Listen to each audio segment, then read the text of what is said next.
You are connected.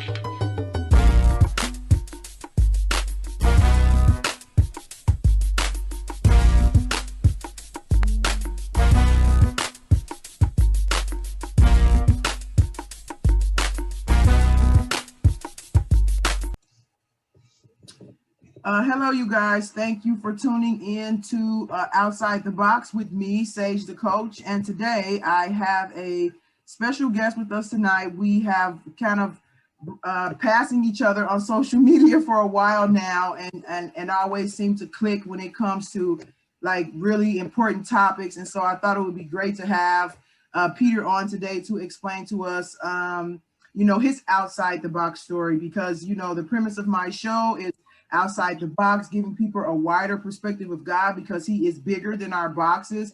And I think Peter's story from where he was to where he is now is a perfect example of outside the box. And, I guess we'll just jump right into the interview. Well, let me say this first. Peter is a pastor of, the name of your church is? River Heights Vineyard Church. River Heights Vineyard Church. And you've been a pastor there for? 18 years. 18 years. Wow, that's a really long time. And so, but what I want to get into, and I do want to talk about your church and ministry too, and how you got there, is the beginning of your story, because it's not a typical story that you would hear from a pastor. And I know those things kind of filter into the way that you pastor. And so, just let the viewers know, just your story and how, you mentioned to me that God kind of delivered you from addiction and things like that. And so, Yeah. So, I grew up here in Minnesota till I was 15, and my mom started bringing us to church when I was about 8, but I was an unusual kid and pretty unhappy. I knew everybody hated me through my whole childhood. Oh, wow. Teachers, kids, family. Oh. And in some ways, later turns out I might have been wrong, but I was a miserable kid. I started getting suicidal thoughts at age 9. And, by 7th grade, my suicidal thoughts were pretty strong. My mom caught me with a knife over my wrist once. And she actually did love me. She was just overwhelmed. I was a difficult kid. No. And she put me in a Christian private school. And all the Christian stuff, I think I believed in God as a kid. But to me, God was a big, far away, like you talk to God, but he doesn't talk to you. Yeah. And he doesn't have anything to do with your life, right? Mm-hmm. And so, I'd pray as a kid, but it wasn't to a God who personal. was with me. No, not personal at all. It was just me not having anybody else to talk to, Yeah. And so, as I grew up, I stayed in private schools because my mom stuck me in them, right? And we would take side jobs to be able to afford school. We were not well off. Mm-hmm. And when I graduated, I was going to go to college, and my girlfriend went to a Baptist school, and I really liked my girlfriend. And so I was not Baptist and not interested in Baptist, but I decided to follow her to Grand Canyon University down in Phoenix, which was Baptist at the time. Okay. And, I had been I was kind of a cross between a goth and a punk. I wore all black. I shaved parts of my head, and I listened to a lot of, aggressive and suicidal music, just music about killing yourself. And, I wish I could kill myself, but I don't have the strength to kill myself. I called myself a suicidal failure. I was still pretty miserable at the time. And I got to this school, and, I joined the theater because my girlfriend was getting a theater degree. And so I would do sound or lights or whatever. And then I started doing shows. And eventually I ran into drugs because, I was in the theater. Okay, wow. Okay, I didn't know drugs and theater went together, but thanks for that. Yeah. There's definitely some relationship there. It's like working at a restaurant. So once I started using, I couldn't in any way stop. And my drug of choice, as is true for a ton of people with like severe ADHD, which is me, weed was way my drug of choice. Okay. So I did like 16 different drugs. You know, I tried coke and crack and psychedelics and pills and really anything I could get my hands on. And how old were you? I probably started doing all that when I was 20. Okay, 20. Later than a lot of folks, because I had been in these sheltered environments, you know? Yeah. Like, once I started using, I couldn't stop. And I got married pretty young. I think just turned 21. Was it the girl you were following around? Was it? No, it was not. She and I broke up, and she never would have married me by the time I was using drugs. She was a good girl. Okay. I'm still friends with her to some degree. Mm-hmm. But, you know, once I started using drugs, I really went off the deep end pretty quick. Like, I got high a few times, and then I got high on the weekends twice, and then it just had to be 24/7 all the time, period. Wow. Which is not how most people relate to weed. I'm not here to act like this is the killer drug that's murdering, you know, people. Mm. I'm just saying that for me, I had to be high 24/7. Mm. So I started selling and finding customers and smoking like excessive amounts, like literal all day, every day, you know? I can relate to that. Yep. And I mean, I can also relate to the portion of the depression because that's how it was introduced to me. I had a friend who saw that I was depressed all the time, and she actually suggested, well, maybe this can help you because she knew somebody who struggled with depression, and she said that it helped them. And so that's how I was introduced to it. And again, so it's like, yeah, the drug easily becomes a getaway from what you're already. Absolutely. Yeah. And so just like with you, my habit got out of control very, very fast. And it was like all day, every day. And to the point where to support your habit financially, you have to almost start selling it because it becomes too expensive to use it to that degree. So yes, I totally relate to that, but go ahead. Same page. So I had two things it did for me. One, I didn't want to die when I was high. And that's a legitimate good thing. It would not have been good for me or the world to kill myself, you know? Mm-hmm. And I spent a lot of time cutting myself and hurting myself in high school, early college. And when I was high, that was the furthest thing from my mind, you know, because I felt good. And then the other thing was I could pay attention. So I would get high and I could like sit in a chair and talk to people, or I could read a book that I didn't want to read, you know, like a science textbook or whatever. And those weren't really things that I had in my skill set at the time. I was, again, with the ADHD, pretty severe. So it was fixing both of the main things that I experienced as being problems. And for the first year, I mean, I would have just told you marijuana is Jesus, you know, like it was so helpful to me. I literally thought this is the answer to everyone's problems in the world. Yeah. And I tried to tell everyone how great it was and accidentally made customers out of people, you know, accidentally. It wasn't on purpose. I just really believed in it. But about a year in, I wasn't getting this high anymore, no matter how much I smoked. Like I could smoke a lot of marijuana, and then I would not be all, like I'd have hallucinations early. I had a pretty strong reaction to it. A lot of high ADHD people do. But like it started wearing off, and then I noticed I was kind of killing my marriage. So, you know, the way I understand marriage is like you get stressed because things aren't right, and the stress motivates you to fix what's wrong. And if I got stressed, I got high and I didn't have any stress, I didn't fix anything. Like I never needed to fix anything because I was always fine. And the girl I was married to was also severely depressed. And I'd come home and she'd be in the dark staring at the wall. And I didn't know how to deal with that. And I just started getting high now, not to feel better or to pay attention, but like to avoid my problems. Yeah. And it didn't take long of doing that before I realized this is kind of killing me. It's ruining my relationships. I lost all my friends who weren't drug users because I drove them away with my relentless trying to get them to use drugs. My parents, were helping me some with finances, but they didn't want me around my little brother because I'm like wearing homemade tie-dye and taking so many psychedelics. I'm talking about conspiracy theories, like they're listening to us through the smoke detector. And I was getting to a point where stoners are telling me you should not get high, you know, not the Christians. You know, the Christians, they gave up on me a long time ago, but like when the stoners are telling you, you back away from the bong, dude, you're not in a good place, you know? Yeah. And I started trying to quit.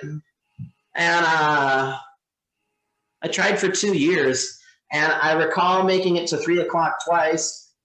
And the way my brain worked, I'd get to 3 o'clock and I'd be like, I did it. I've been sober a half day. I'm normal now. I can get high like normal people now. And then I'm smoking up again, you know? Yeah, so I was really pretty ridiculous. And the using other stuff, like I'm lucky. The time I got crack, I didn't have enough money to buy more, or I wouldn't be here. My whole life would be over. And that's actually what I was thinking, because a lot of people have an issue with marijuana because they say it's a gateway drug to other things. And so I was curious, even when you were talking, what do you think stopped you from, you know, doing harder drugs, especially when you started to kind of lose the high from, you know, the marijuana? And yeah. That's the question, but go ahead. That's a good question. I think marijuana did enough, you know, making me less miserable and able to sit down was like really, in many ways, a gift. And I did see, so I never tried meth because I had like 3 friends start meth and then they were carrying guns and talking about how people were after them. And I was like, I don't need to be doing that. You know, that's not the life I want to have. With crack, it was just, I actually think it was God. So just to be honest, like this guy came over and his name was Jimmy and I thought he was my friend. And he said, dude, I got this ball of crack. You want to try it? Like I've heard you wanted to try it. And I said, yeah. And he said, let's smoke it right now. And we did. And I took my pulse and it got up to 210 and I felt miserable. I didn't like it. I don't like uppers. Like I'm already up all the time. I don't need uppers. I like to chill.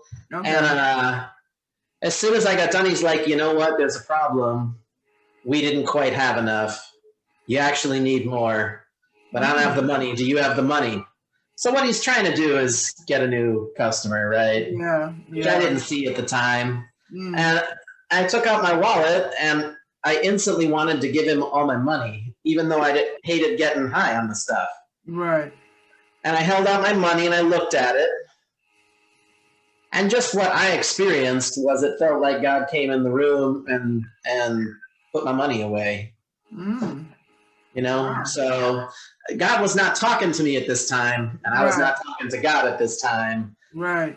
You know, I was exploring a lot of different religions and faiths, and you know, I had the Tao Te Ching and the Quran, and I mean, I was just studying whatever I could. Right. Because I figured there had to be something out there because I'm taking a lot of psychedelics, you know, which messed up pretty good. So I did feel like a moment of God intervening in my life.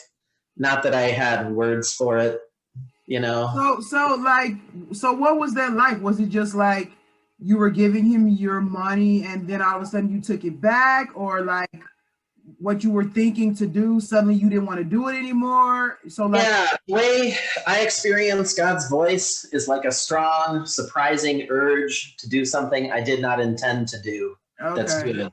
That's good, right? Okay. Yeah. And so what happened was I took out my wallet and I had put rent in there. I was living in a crack complex with my first wife because being a marijuana dealer was like super safe in a crack complex, and being white in a crack complex was super safe. Like the cops were racist and I was the good guy to them, even though I'm a drug dealer, right? Which is completely unfair, but a topic for another time, right? So I pull out my rent and I hold it out in front of me halfway to his hand, and I look at it and I just feel like a strong, feels like not coming from me, put that away. And then I feel like a good power to do that. And none of it felt like I'm trying or I'm supposed to or like I'm analyzing the situation. It felt like it came from outside of me, and it felt like really strong and really good. And those just have been how I've experienced God's voice or presence in my life. Okay, so before we get on to like how you ended up in ministry, and of course at some point you must have gotten saved and stuff like that. How do you explain that, like especially in hindsight, how do you understand or explain God intervening in your life at that time when you were not really communicating with him? Like how do you, because it's one thing you pray for something and something happens, but so how do you understand that you were not like actively necessarily in relationship with him, but he was intervening in your life? Yeah, this is, a lot of people have disagreed with me about this one. You might too. That's okay. Is my life experience and therefore my belief about God, that it's not what we do that determines what God does. And so I don't believe there's anything I have to do for God to love me or want to save me or want to do good, right? Yeah. And I just see, when you look at the life of Jesus, it's a lot of people doing bad things that he winds up calling. And so I call it, you can call it grace, you can call it mercy, God's love for the marginalized. Like I was a kid who knew I've always been hated. I'm always going to be hated. I want to die. I don't want my life to go any further. And I think God just had compassion in that moment, For me, it kind of sounds like maybe God knew in that moment you were going to step over into something. Maybe. Yeah. And so that's kind of how it sounds to me. Of course, I'm not God and I don't know, but it kind of sounds like he's like, this is the moment that's probably going to make or break Peter. So I need to intervene, at this time to kind of steer him in a different direction. Yeah, I do think it was a key moment because I've seen you smoke crack 2-3 times. Yeah.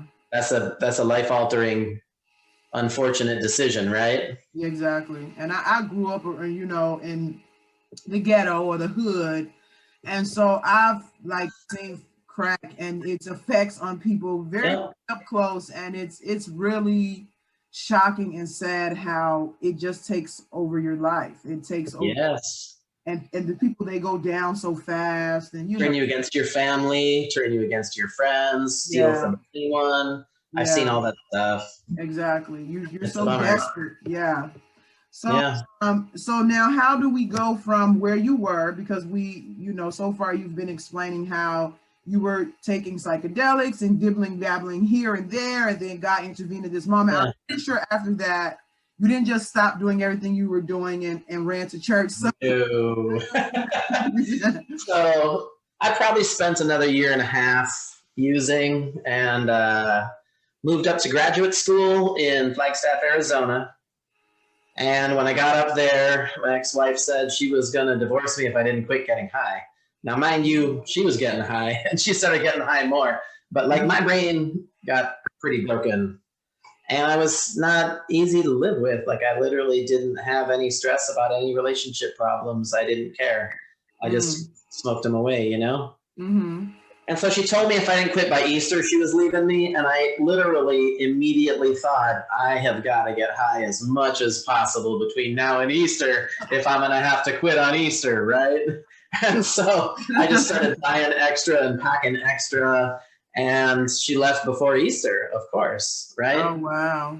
Wow. And when she left, I had kind of the beginnings of hitting bottom.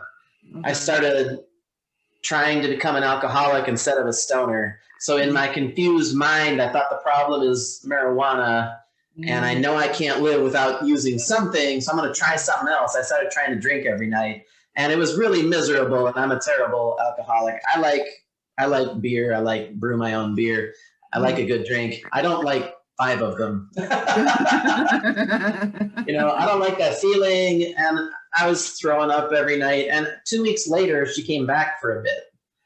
And when she came back, I was so miserable and started getting high again. The alcohol thing did not work out, right? And I started getting high again. And she left again. And when she left the second time, it was like scales fell off my eyes, like happened to Paul in the Bible. And I realized I can kill myself now. Like up until now, I've been playing around. I've been hurting myself. I've been wanting to die. I'm ready now. And so I turned to head over to my kitchen and grab the knife from the knife block. And, I can only tell you what I experienced. I felt like I bounced off the hand of God and I fell on my face. And weird things started coming out of my mouth that were all praises to God. I started saying, God, you're the king of the universe. You've made everything. You are God. I am so sorry, God. And I started praising God for like a really long time. I don't have any idea how long. And I felt like he came into my room and he held me. And I felt like he held me overnight. Wow. So I just kind of lay there on the floor, sobbing in my robe and knowing my marriage is over and I want to die and I'm ready to kill myself now. But experiencing God's overwhelming love and presence. And when I woke up in the morning, I never wanted to get high ever again, and I never have. Wow. And I lived with my buddy that we dealt with, and he would smoke and blow it all in my face. And I would just go, dude, I got to leave if you keep blowing it in my face. Like literally the desire left me for good. Yeah. Wow. And that was the beginning of a huge change. So I could not deal with my wife leaving me. And, my parents were married till they died. My grandparents were married till they died. I never pictured myself going through that. And I felt so bad. And so I would get up in the morning and then I would fall over bawling and God would come and sit with me. And when he had sat with me, I could stand up and go brush my teeth. And I would fall over in the bathroom. Bathroom floors are gross. And I would just lay there on the bathroom floor and cry. And then God would come sit with me. And I could get up and go to work and go to school. And I depended on God like 24/7, right?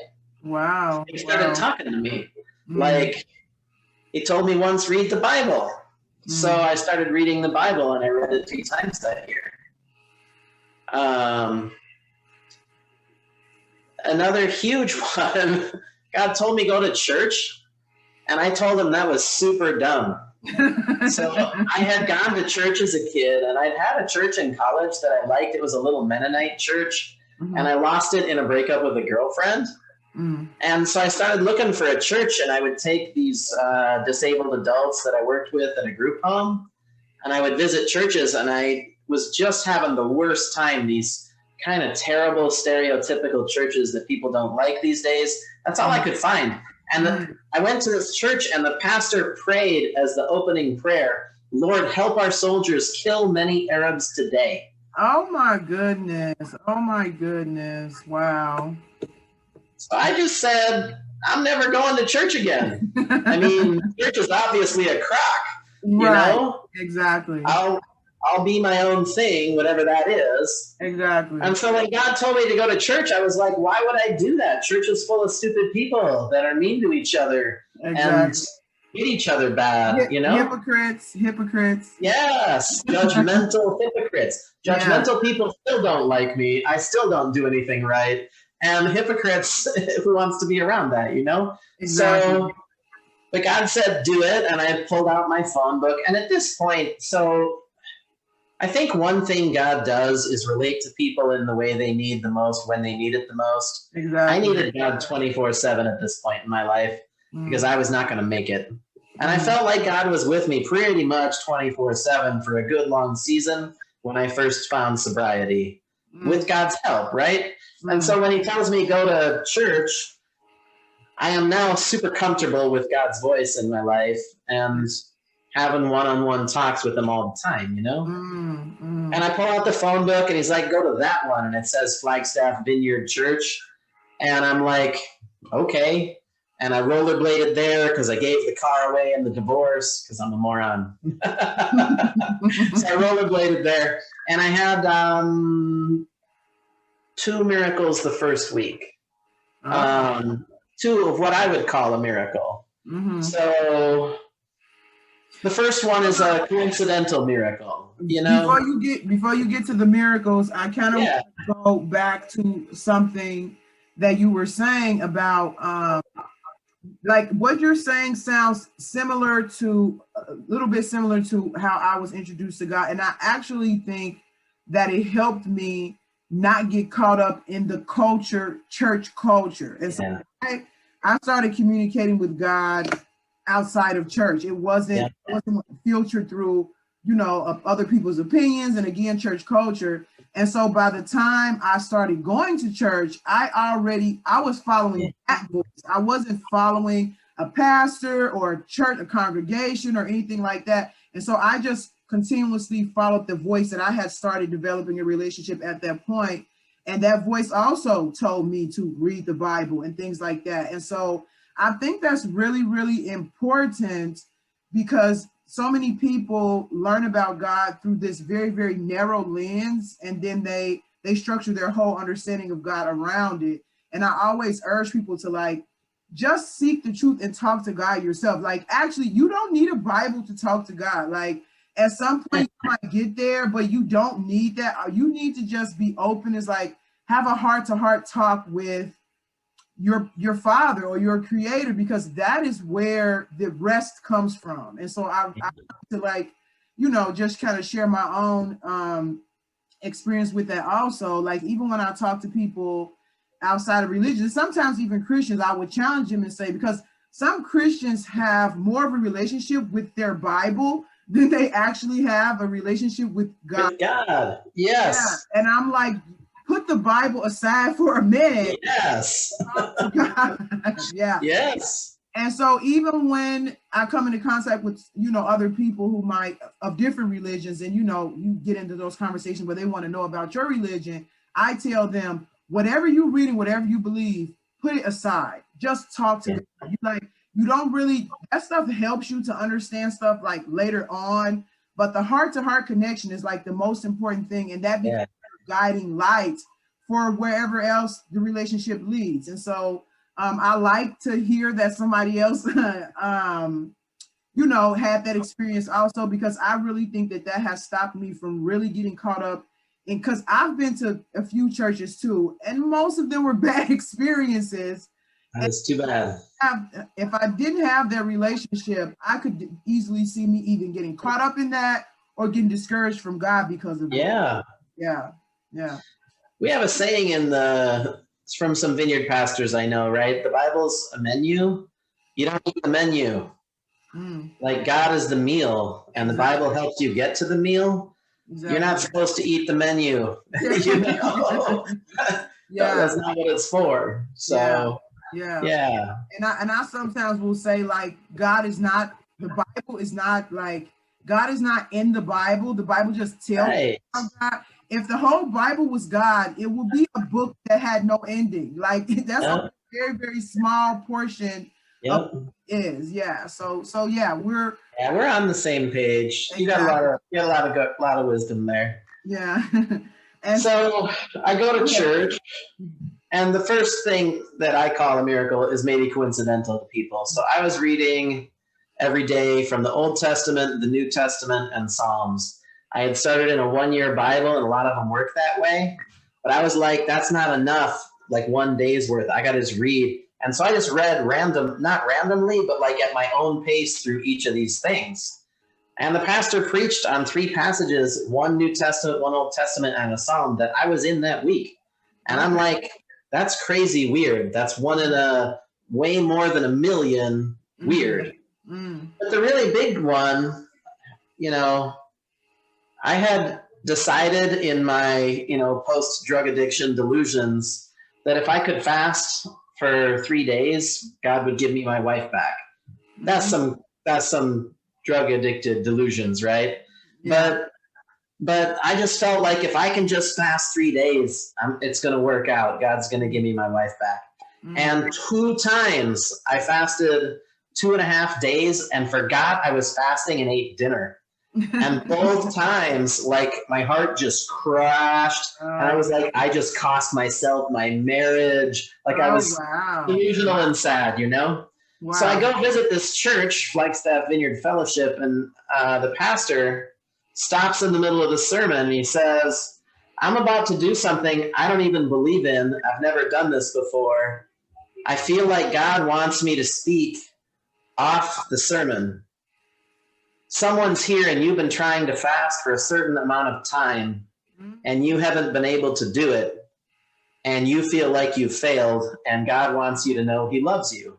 Oh, wow. And I'm sitting here. There's not a ton of people in the room. It's not a mega church. This is maybe 150 people, you know, in a you know, side building. And I'm just like, wow. Okay, God, I'll come back next week. And I had a miracle that was maybe even better than those 2 the second week. So I come back the second week, and I don't know how to talk to Christians anymore. I kept, like, they would come over and say hi, and I would be like, you got any weed or like whatever, like just the things I'm used to thinking with people would pop up in my head, and I would be like, okay, you know, like I could not talk to these people. But like, so what I was doing with my life included a lot of, I would sit in my room. I had 3 roommates in grad school and we didn't talk to each other. So I would just sit alone in my room and I would pray and I'd lay down on my face and cry and, you know, pour my heart out to God. And that was a lot of my time. And after the service, the sermon was on something I don't remember, because who remembers sermons? I'm a pastor. And they're like, do you want to come up and have someone pray for you? And I came up and this guy prays for me and he's wearing a baseball cap. And I find out later, me and him got nothing in common in the entire world. He's definitely like a country boy. And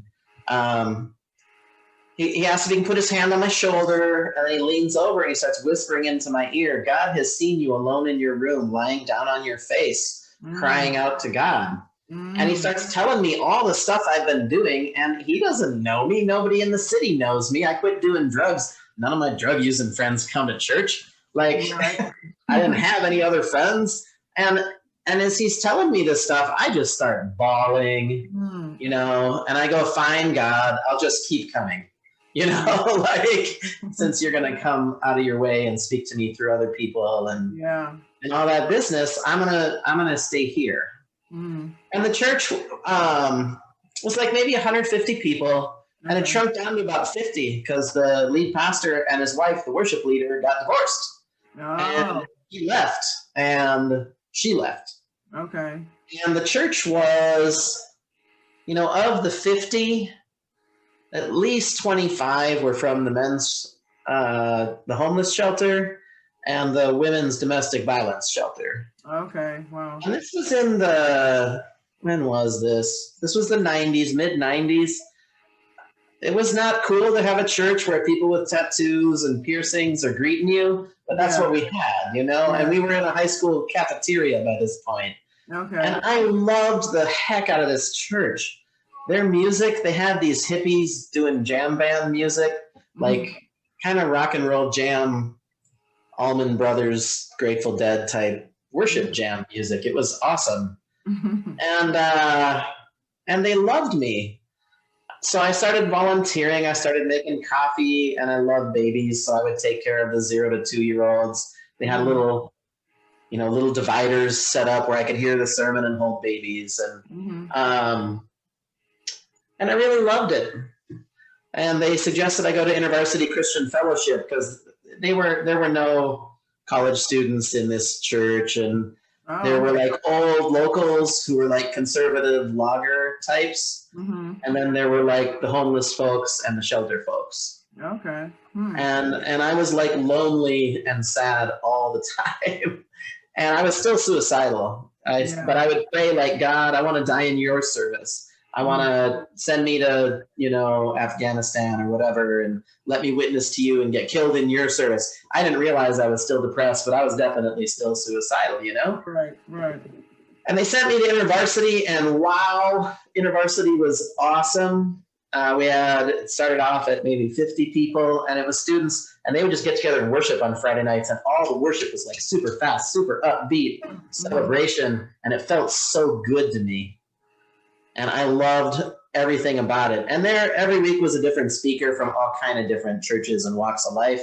Salvation Army guy, Baptist guy, professor, just like random speakers. And I liked them fine, but it was the worship that I really loved, and the community of students. I had my next biggest miracle story happen right around this time. They decided to have a baptism at the Flagstaff Vineyard. I had been baptized as an infant, just like my mom was. She was Catholic when I was born, and so was my mom. And she decided to get baptized when I was 8 because she converted to whatever Christian thing we grew up in that was like, your baptism doesn't count if you were an infant. You got to do it as a grown-up. Right. And so she went into the water a smoker and came out a non-smoker. And I was 8, and I knew that because she was smoking, she was going to have black lungs and die, because that's what they told me in elementary school, you know? Yeah. And to see a miracle like that, I mean, I don't know if you ever smoked. I smoked. Quitting smoking is a miracle. I was pretty in awe of my mom. She's just like said, God set her free, right? Yeah. So they said they were going to have a baptism at the vineyard. And it was going to be in a public swimming pool at a hotel because, you know, we were just meeting in a high school cafeteria. And God said, do that. And I did. And when they put me in the water and I came out, I laughed. I wasn't looking to laugh. And I have been the happiest person I know ever since then. So I didn't realize I was depressed until God gave me joy. Oh. Yeah? And the joy I've had, like, I've been through real hard stuff. My mom had 6.5 years of chemo out of 7 years of the end of her life. You know, my dad got hit by a car, by a kid driving real fast with drugs in the car with 3 felony speeding tickets in the past, you know. I have had a joy that goes with me that is not fake. It's not something I try to do. It's just a gift from God that I got at baptism. So I'm a huge fan. Like, I'm not Baptist. I don't think everybody has to get baptized. I don't really care how you get baptized. I don't like have a theology of what's the right way. I just think it's not going to hurt to get wet. And I got a miracle. Like, maybe you could too, you know? Right. Wow. So would you say at that point, that's when you didn't have problems with depression anymore after that? Correct. My life, so dramatic. It was just as big as God taking drug addiction away from me. Wow. Like, never fantasizing about hurting or killing myself again is a big deal. So from 9 to 23 is 14 years of that. Wow. And to have it gone is like, so when I tell people God saved my life, I'm not being like metaphorical. You know, I'm being literal. That's just my experience, is that God saved my life. Wow, that is really interesting. We have so many similarities in our stories. I also was one of those miserable Christians for a very, very long time. And, you know, it's really important, I think, for people to understand that doesn't make you like any less Christian, because some people feel like if they're depressed or they're not happy, that like somehow their God is disappointed in them, or they're doing it wrong. Yeah, exactly. And so I do think like it's really key to, because you know, you can have those type of experiences where you have, which it still took time for you to have it. So it's not like, you know, okay, so people, most of the time people come to God because they want something. They're trying to get away from something. And when you have the expectation and then you become a Christian and all of your problems and things don't go away very fast, it can be. Yeah, no, they don't. Yeah. And so it's so, you know, for me, I became a Christian. I was still depressed for years after that. Yeah. I didn't have any, like what you were saying, I didn't have any concept of happiness. Like I just was a very unhappy person, miserable, suicidal, like you're saying. And it was just a constant thing. And my relationship with God was kind of based on like, I can't wait for this life to be over so that I can be with you. Yeah. Here it's pretty miserable. But my journey from overcoming that is different from yours. And I do think it's interesting because it was like, and you can have miracles like that where, and I have had miracles like that where God just delivers you from something right away. But Yeah. for mine, it was almost like he wanted me to understand why I was feeling that way. So I had to do a lot of inner, like, Do the work. yeah, and trying to figure out where the source of that was coming from. And once I did that, it was like a light bulb came on, and then that's when the depression left. And then, like you, I didn't have a problem with it again. And so a lot of people might not really understand that because it's a personal thing. But when you're depressed, like for the majority of your life, and you're suicidal for the majority of your life, and you understand what life is like outside of that, for that to suddenly be gone, it's a miracle. Like, yes, it is. yeah, it's like, oh my goodness, life can be good. Like I didn't know. Like, yeah. So, yeah. So yeah, I do think it's important for people to know that you know, you can still be a Christian and you can still have a relationship with God and be depressed. Absolutely. To just hang in there and just like what you did, you just stay with God and you know, you keep going, and at some point he will deliver you from that. So that's I later on ended up running a recovery ministry for 10 years. And I noticed a thing in recovery that I think relates to depression. So in recovery world, about 1 in 4 people who quit successfully have some kind of encounter with God, and they quit like on the spot. And 3 in 4 got to work at it for a long time. Okay. And they totally both count. Yes. And I totally think like God has something for you in whichever of those journeys you're on. Exactly. I've seen people healed of depression or anxiety or OCD like in a moment. Yeah. But most people do not get that. Yeah. Most people are putting in the work. And putting in the work sets you free in some deeper ways. Yeah. So I know for a fact, like just because I got happy and quit drugs, I had some deep problems that were ongoing and did not get fixed at all. Yeah. And some of them I have managed to work through with God's help, and some of them I still have. Some things I'm still working on, you know? Yeah, yeah. So speaking of joy, you were talking about, I forgot what it's called, but holy laughter. Have you ever experienced that before? Yeah, so I have not had holy laughter myself. When I have these, so holy laughter, for those, you know, who may not know, is just this like God comes on you and you start laughing and you literally cannot stop. And people have laughed for 2 hours. People with depression have laughed for 45 minutes and then they're not depressed anymore. Like it's been some miraculous experience for people. I've not had that happen. I do have friends that's happened to. Okay. You know, when I have those like super intense things from God, what I experience is like super deep passion where I start, you know, most of this happened before I was a pastor. It's happened after I was a pastor too, but mostly this happened before I ever thought about being a pastor. I just start kind of like preaching alone to my windshield or to my bedroom wall. I'm just like shouting awesome truths about God that like suddenly feel like they change the nature of the universe. And I get full of like passion and zeal. And then, you know, it goes on for a while, then it goes away. Yeah. How about you? What's it like for you when God shows up in your life? I would say it, and I think it is indicative to how I just had so much, because I'm like a deep thinker, and so I'm always thinking about stuff. So when I was depressed, I was always like in my mind just going back. So it was like a restlessness in me all the time, you know, trying to figure out why I was unhappy, what was wrong with me, you know, just, you know, trying to find my way.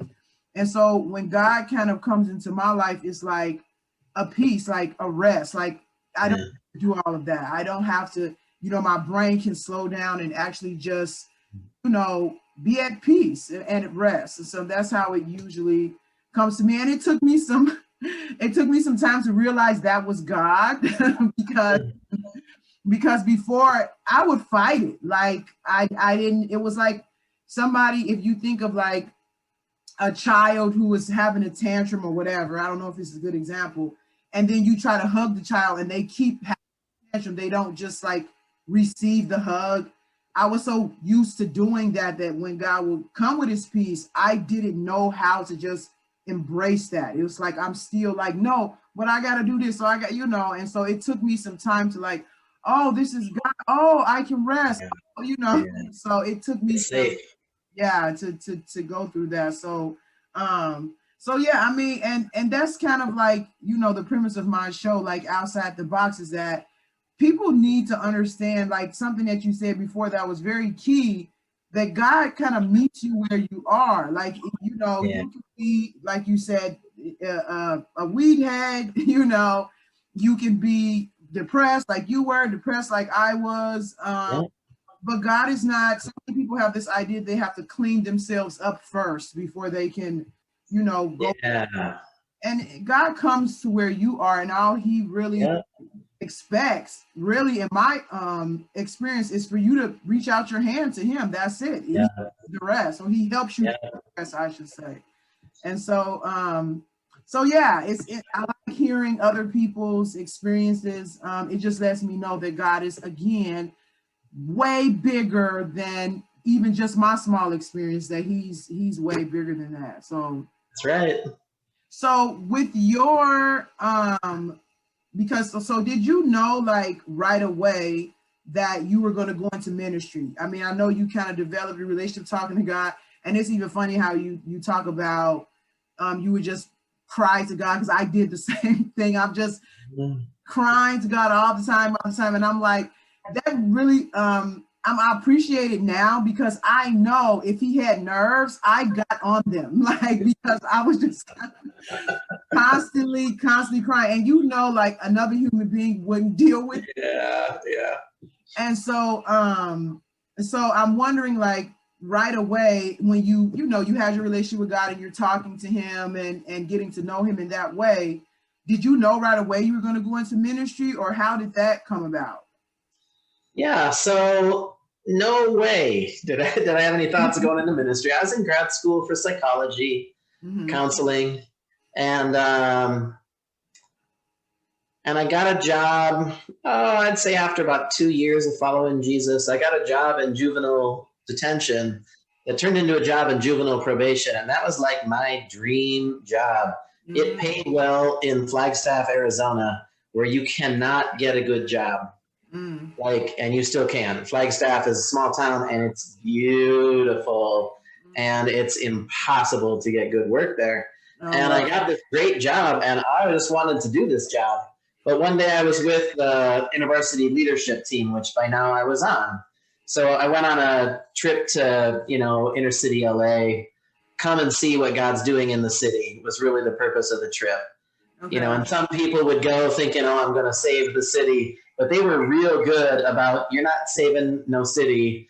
God's already in the city. You're going to go learn. And we went and we learned amazing, awesome, wonderful stuff about Jesus. And when we came back, I just was like telling everybody about it all the time. And they're like, how about we make you the leader of the trip for next year and stick you on the leadership team?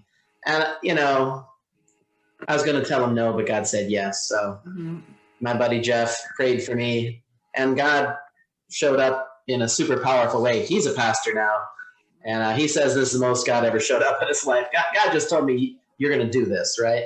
So so I was praying with the leadership team about my job, and I was at juvenile probation, and a bunch of my coworkers had sued each other, and it was like super tense all the time. Like they would go to every meeting with notepads and write down every word in case they had to sue each other again, because it was just not enough money. Working in social services in a red state is not like working in social services in Minnesota. Not enough money for nothing, and the pressure is immense. And kids' lives are at stake, So I was just praying about the stress, and suddenly I prayed, God, I will never be happy until I'm in full-time ministry. And I went, what kind of stupid prayer is that? I don't mean that. Like, I went, covered my mouth, and I was like, never mind, and, started praying something else. I went to church that Sunday, and one of the guys who came to our church, his name was Blake, and he was the supervisor at the rescue mission. And I revered this dude. So the way to my heart is always to care for the poor at cost to yourself. Like, I'm going to admire you, even if I disagree with you about 50 things. If that's what you're doing with your life, I really admire that a lot. And I had never talked to this dude, and he had never talked to me, and I just admired him.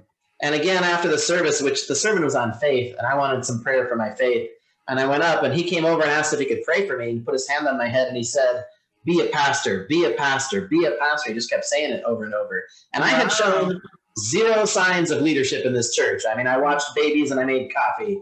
I didn't talk. I still wasn't like, you know, really good at socializing with Christians and stuff, you know. So I felt like, wow, that's amazing. And so I talked to the pastor about that, and he said he felt like this was a call from God and that I should maybe see where that led. Okay. And so I spent the next 7 years just volunteering more and more and more and more, and having that word confirmed by different people at different times, especially pastors that I would serve under. And in the Vineyard, which is the church I belong to, churches kind of handle how you become a pastor from church to church. I did a distance thing called Vineyard Leadership Institute that had like academics and mentorship and leadership, but I did it in my local church. And eventually I just served myself into being youth pastor. And I really, to my surprise, loved being the youth pastor. I'm not, like I was never good at games. I'm still not good at games. It stressed me out so much if I had to come up with a game. What I liked to do was sit and talk with the kids. And to me, like a perfect youth group was an hour and 15 minutes, like 45 of it is us just talking in a circle. And the kids liked it, you know, it worked with the kids I had. And it grew some. It grew from maybe 3 to 30. And then I just kept getting, you know, pastoral promotions, for lack of a better word. You know, they made me associate pastor and executive pastor, and I've been lead pastor at my church for 6 years now. Yeah. Okay. Yeah. Wow. That's. I mean, I have seen a lot of people, unfortunately, who, you know, as soon as they become a Christian, they want to be a pastor next week. They want people to follow them. They want to be the leader. They want to be in front. And they can't follow it all. Exactly. And you're saying that you kind of went through the process and, you know, took your time and things like that, and you were not like racing to be to the front. I really respect that, because I've come across so many people who just, you know, they want to be in the front. Like, you haven't even served anybody. You haven't been under a pastor and things like that. So, and to me, it seems like maybe it's becoming worse with this whole social media culture where everybody wants to be in the spotlight. They really see a lot of people really taking the time to allow God to groom them for the position that he's going to give you eventually. And so I really respect you for that. So that's good. Well, thank you. I appreciate the kind words. I do think I really strongly believe Christianity and all authority, all Christian authority is for service of the other person. Yeah. It is never to benefit yourself. Yeah. And I just think folks who want power should be far from Christian leadership. Those folks are bad for Christianity, you know? Well like, said. Well said. Well Jesus said. was so clear. Like, the more authority you have, the more you lay your life down. Yeah. Not the more important you are. Exactly. You know? Exactly. That's some other faith. Yeah, I agree. Yeah. So we're getting close to the end here. So what I'm interested in knowing is, how does all of your experiences, you know, with the drugs and the way you got to know God and suicide and everything, and I'm sure there's other stuff you haven't mentioned, how does that play into the way that you minister now? Yeah, that's great. My top strength, when I take the Strengths Finder, you know, is includer. I've been on the outside. I've been hated by everybody, you know? And so my top strength is to find people who feel like they're on the outside and let them know they are the most important person in the world to God and to the people of God, right? And so people have known forever at my church, there are two ways to guarantee I'm going to talk to you when you're a visitor. You have a mohawk or you're not white. You know, I'm in a community that's too white, and I really care about folks who are not white, who are marginalized in Minnesota, right? And I really care about punks because I've been one, you know. I probably am also going to talk to you if you got visible drug paraphernalia or if you're high or drunk, then I'll talk to you too, right? But like, so the always wanting to reach people who are excluded is central to my whole vision of faith. I love the Gospel of Luke because in the Gospel of Luke, Jesus is touching lepers. He's relating to women intimately and closely. Like he's doing all the things with the marginalized people of his day. Exactly. And to me, that is the business of Jesus Christ. Exactly. And so as a pastor, that's what I want the church to be about, is like caring for people who aren't getting cared for, you know? So that's a big part of it. Another one is, I mean, when the pastor told me I needed to start a recovery ministry when I first started, and I was like, I had a miracle. I don't know how to do miracles. I'm not starting no recovery ministry. Well, like, you know, maybe 6 years in, it seemed pretty clear God wanted me to start a recovery ministry. And so I told him, fine, I'll do it. And I was like, I can't do this unless I do it myself. And I found a Christian 12-step program. It's called Celebrate Recovery. And I took a group of people who I called my leaders, you know, including some people with recent addiction issues and ongoing issues. And I just said, you have to pick real issues in your real life, and we're going to use the 12 steps on those in our lives together. And we went through Celebrate Recovery, and then we opened it up. And in the first year, we grew that sucker from 35 people down to 12. Wow. Then I love to cook for people. I would love to make you dinner, you and your family, you know? Like, cooking for people is love to me. And I started cooking free dinner for the recovery meeting. And, so it's bounced between 30 and 80 people a week since then for 13 years or so. And a lot of those folks wind up in the church. Yeah. And they make church better. Like, the 12 steps starts with inability to control my tendency to do the wrong thing. It starts with humility. And Christians don't have enough humility. You know? Oh, definitely. Getting more humility in the room is a blessing, always. And addicts know my life is screwed up. I can't fix it. So they're not judging you for not fixing yours, you know? Exactly. Yeah, speaking of that, there needs to be like a 12-step like Christian recovery, like not a Christian recovery, but a 12-step program for people who are like church recovery. Yeah, like, you know, because people they be bouncing all over the place and doing stuff, and you know, people become very, very judgmental. To me, a lot of that judgmental, which is very, very prominent in Christianity, and I really, really don't like it. It comes to me from people not dealing with their own issues, like, because when you deal with your own stuff, like what you're saying with like recovery people, it automatically gives compassion for other people, because you know you've had to look at yourself and humble yourself and realize your faults in yourself, and you have accepted them, and so you see other people through a more sympathetic and compassionate lens. So to me, people who are very, very judgmental, they haven't done that. They just went from being not a Christian to like now you're up there with Jesus, and there was no process, you know, which is why you're judgmental, because you didn't go through the process. And so so but I really, really thank you for your time. I was, you know, always kind of interested in your story, and I'm even happy to know it now. And it was nice. And I would like to have you back to talk about the more racial components. If you would want to come back, that's up to you. Because I do think that's important too. Because you told me you were doing a lot of stuff in your church.